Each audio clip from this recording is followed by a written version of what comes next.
कहते हैं कि एक गांव के बाहर एक विशालकाय दैत्य रहा करता था, एक राक्षस जिसका नाम था गोलियत। वो अक्सर गांव के लोगों को परेशान किया करता था।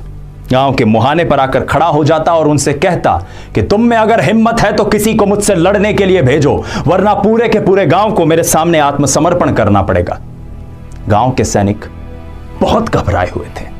उनकी हिम्मत नहीं हो रही थी कि इस विशालकाय दानव से लड़ सकें।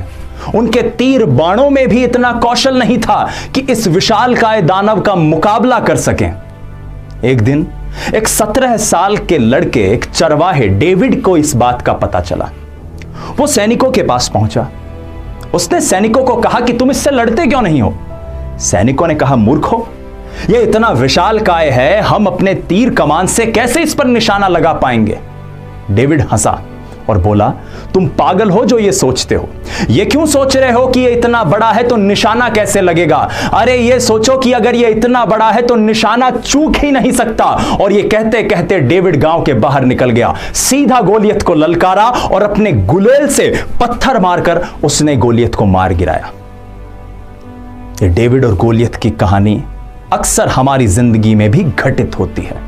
हम भी अक्सर मुसीबतों, समस्याओं, परेशानियों, तकलीफों को देखकर बिल्कुल उन सैनिकों की तरह व्यवहार करते हैं। ये मान लेते हैं कि हमारी समस्या अगर इतनी बृहद, विशाल, विराट और विकराल है तो हम इससे लड़ नहीं सकते, हमें आत्मसमर्पण कर देना चाहिए। लेकिन हम भूल जाते हैं कि समस्याएं सफलता की राह में आई हुई एक सीढ़ी है, इससे ज्यादा कुछ नहीं है।